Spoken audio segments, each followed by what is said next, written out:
예수님께서 길 가실 때에 태어날 때부터 소경된 한 사람을 보셨습니다. 오늘 제 설교 제목은 날 때부터 소경된 사람입니다. 여러분은 여러분의 아기가 태어날 때 아무런 걱정이나 염려를 하지 않으셨습니까?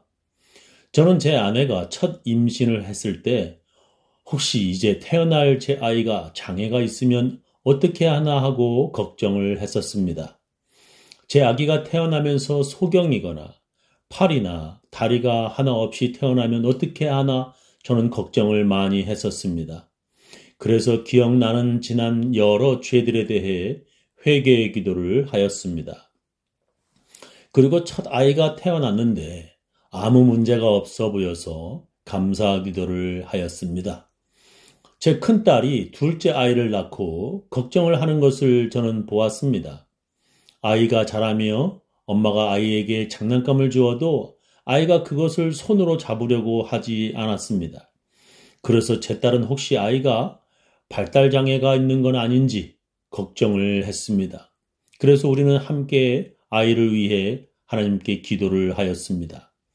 나중에 아이가 더 자라면서 우리들의 그런 걱정은 아무 쓸데없는 것이었습니다. 아기가 건강하게 태어난다는 것은 참 감사한 것입니다.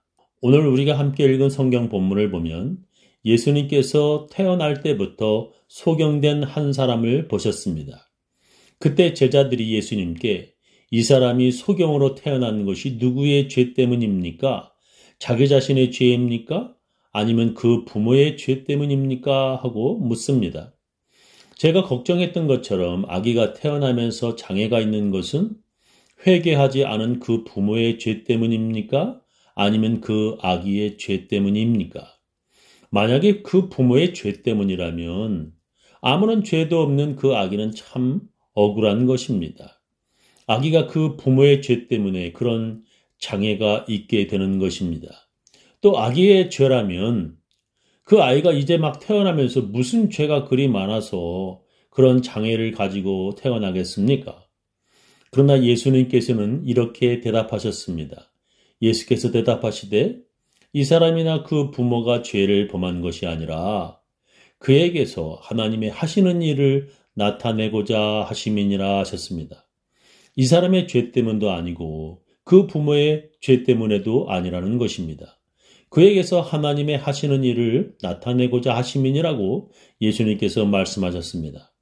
그리고 예수님께서 침을 땅에 뱉어 진흙을 이겨 그의 눈에 바르셨습니다. 그리고 그에게 실로암 못에 가서 씻으라 말씀하셨습니다. 여기서 우리가 좀 이상하다고 생각되는 것이 있습니다. 예수님께서 그냥 말로 치료하시면 될 것을 왜 더럽게 침을 땅에 뱉으시고 그 흙을 이겨서 그의 눈에 바르시는 것입니까?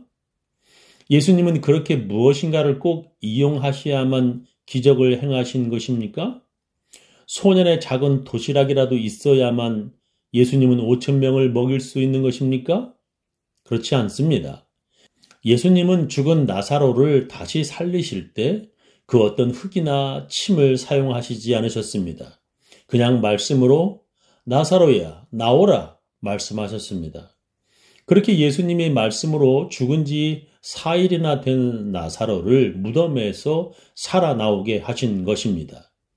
제자들과 배를 타고 가실 때의 성남풍랑을 예수님은 그 어떤 막대기를 사용해서 잠잠케 하신 것도 아니었습니다. 그냥 말씀으로 꾸짖으시니까 풍랑이 잠잠해졌습니다.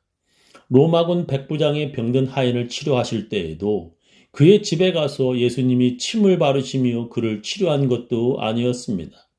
예수님은 그 집에 찾아가지도 않으시고 그 자리에서 치료하셨습니다. 회당장 야이로의 죽은 딸을 치료하실 때에도 그 어떤 손수건도 사용하지 않으시고 그냥 말씀 달리다굼 소녀야 일어나라 그 한마디로 치료하시고 다시 살리셨습니다. 그런데 왜 이 소경에게는 더럽게 침을 땅에 뱉어 그 침 섞인 흙을 눈에 바르시며 치료하신 것입니까?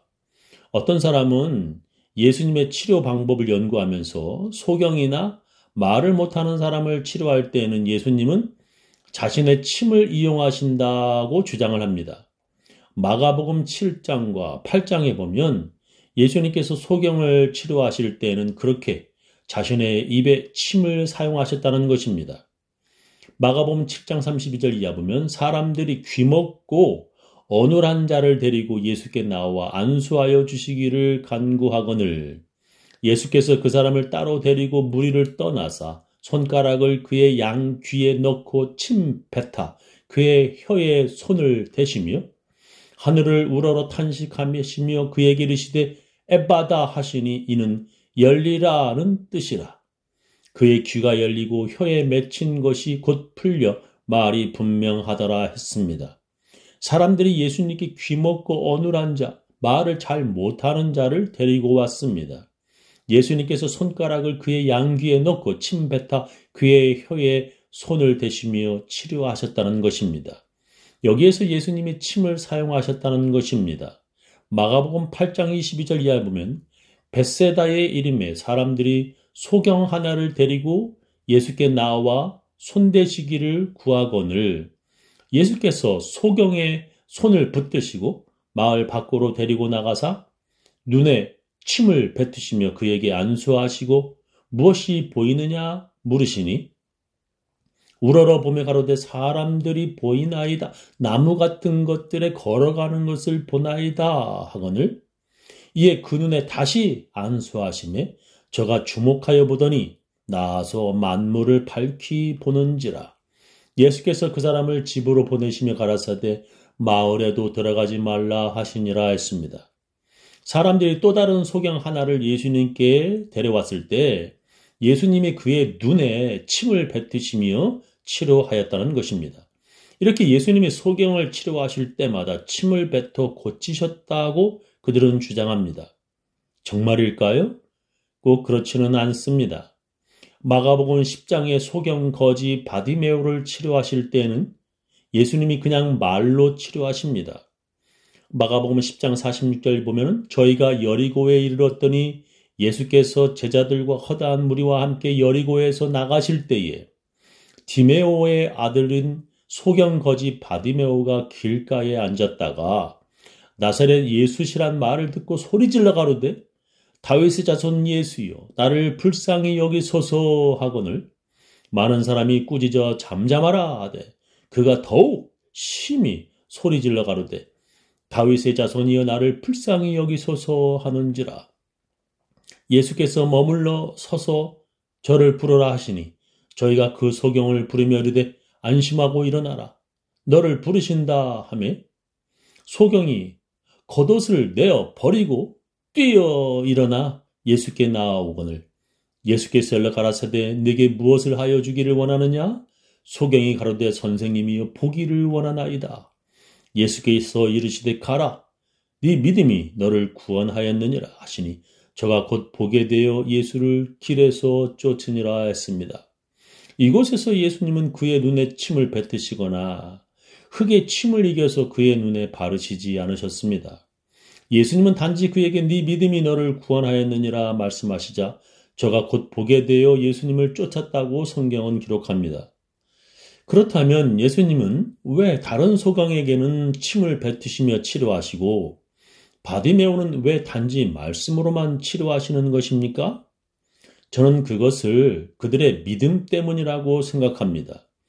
다른 소경들은 바디메오처럼 길거리에서 예수님이라는 소리를 듣고 소리를 치며 고쳐달라고 하지 않았습니다. 그냥 예수님이 보시고 치료하시거나 사람들이 소경을 데리고 와서 치료하셨습니다. 성경 속에서 그 사람들을 자세히 보면 바디메오처럼 간절함이나 그 어떤 뜨거운 마음이 없어 보입니다. 소극적이고 그냥 사람들에 의해 이끌려온 사람들이고 바디메오와는 다르게 그들은 어딘가 좀 간절함이 부족해 보입니다. 여리고에 사는 바디메오는 예수님이 자기 마을 여리고를 방문하셨다가 이제 떠나가신다는 말을 들었습니다. 이제 예수님이 가시면 언제 다시 만날지 모르고 아마 죽을 때까지 다시 못 만날지도 모르는 것입니다. 그래서 그는 소리를 지르기 시작합니다. 얼마나 소리가 크고 시끄러웠는지 사람들이 그 소경 거지를 꾸짖으며 잠잠하라고 말합니다. 그러자 그는 더욱 크게 소리를 질러댑니다. 성경은 이렇게 기록합니다. 나사렛 예수시란 말을 듣고 소리질러 가로되 다윗의 자손 예수여 나를 불쌍히 여기소서 하거늘 많은 사람이 꾸짖어 잠잠하라 하되 그가 더욱 심히 소리질러 가로되 다윗의 자손이여 나를 불쌍히 여기소서 하는지라 했습니다. 예수님이 그의 외침을 들으시고 제자들에게 그를 부르라고 말씀하십니다. 그 말을 들은 바디메오는 겉옷을 벗어버리고 예수님께 달려나왔습니다. 그의 겉옷은 거지인 바디메오에게는 하나 남은 재산이자 사막의 차가운 밤에 그를 지켜주는 생명과 같은 것이었습니다. 그러나 그는 움직이는데 거추장스러운 그런 겉옷을 벗어버리고 예수님께 뛰어나온 것입니다. 예수님은 그에게서 믿음을 보셨습니다. 그래서 예수님은 네 믿음이 너를 구원하였느니라 말씀하심으로 치료되게 하신 것입니다. 믿음이 부족한 사람들은 침을 뱉어 흙에 이겨 약처럼 발라주어야 믿게 됩니다. 더럽게 침을 뱉어 눈에 약처럼 발라야 믿음이 부족한 그들에게는 안심이 되는 것입니다. 우리 손녀가 넘어져서 다쳤을 때 제가 보기에는 아무렇지도 않은데 반드시 제 손녀는 밴드를 붙여줘야 울음을 멈추고 안심을 합니다. 예수님은 그 소경에게 흙을 발라주고 실로암 물에 씻으라고 말씀하십니다. 그리고 그 소경은 예수님의 말씀대로 가서 씻고 눈이 떠져 보게 되었습니다. 믿음이 크고 또 간절한 믿음을 가진 사람에게는 예수님도 그의 믿음대로 되게 하여 주십니다. 저는 우리 교인들 모두 큰 믿음을 가져 그 믿음대로 이루어지기를 예수님의 이름으로 축원합니다.